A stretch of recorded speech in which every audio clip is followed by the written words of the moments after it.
Some people believe that the elderly should passionately fight against death as their lives come to an end. However, Roger Ebert in his article, Go Gentle into That Good Night, presented a different perspective towards death.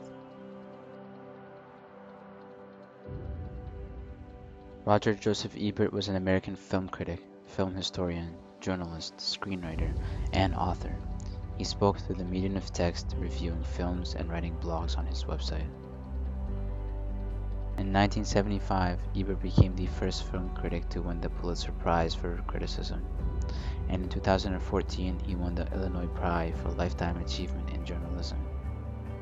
In 2002, he was battling cancer of the thyroid and salivary glands. A part of his treatment was removing his lower jaw in 2006.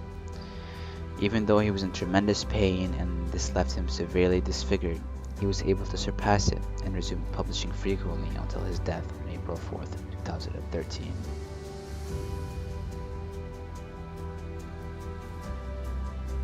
The article Go Gentle into That Good Night could be interpreted as the writer's journey into self-reflection.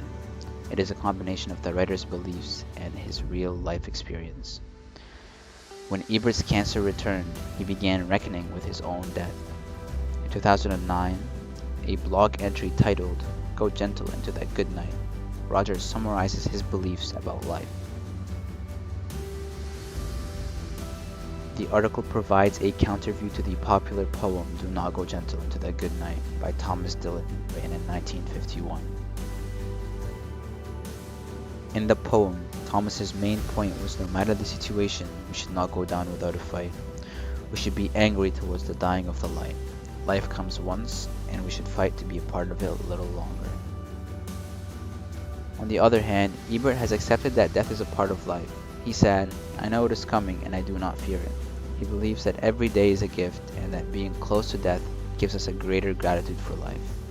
For Roger, life is valuable. It just depends on how we choose to look at it. He would rather enjoy the rest of his numbered days with his family and friends and embrace life fully for what it is, rather than spend the little time left battling its grievances.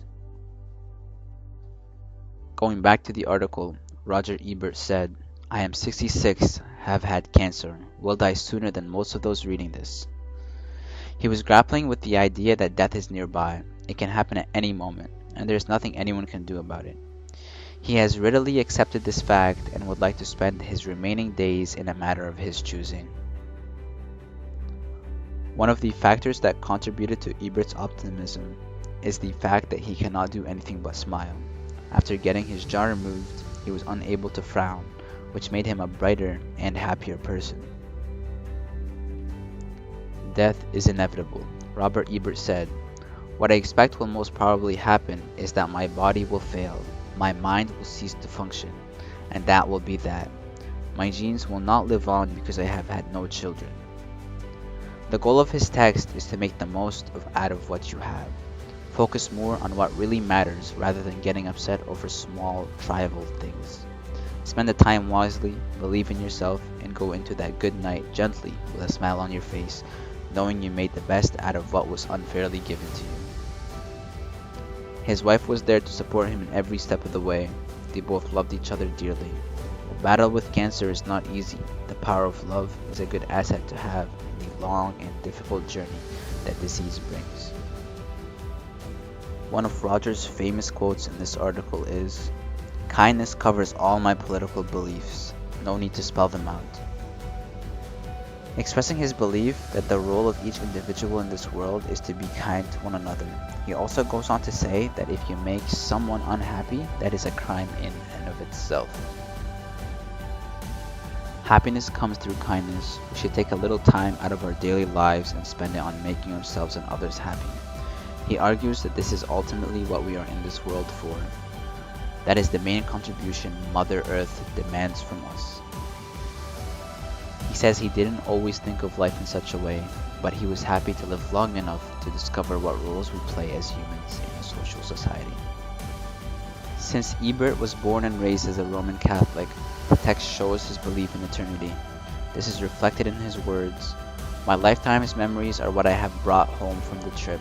I will require them for eternity, no more than the little souvenir of the Eiffel Tower I brought home from Paris. He took only the social values into his adult life.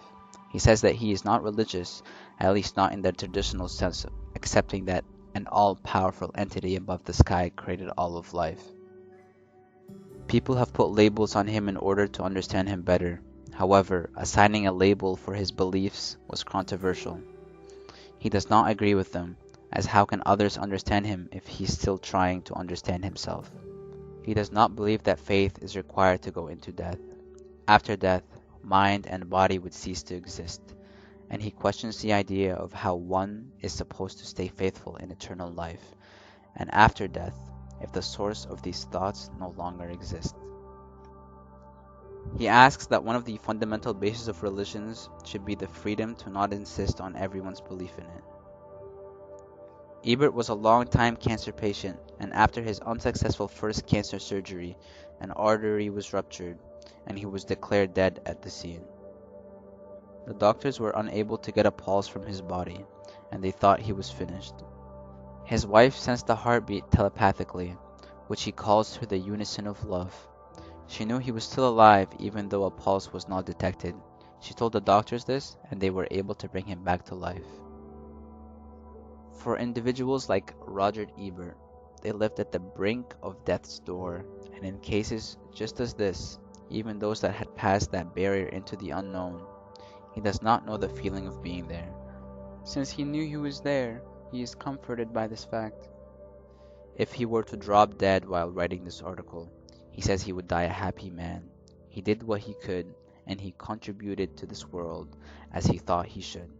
He did his job, and it was time for others to do the same.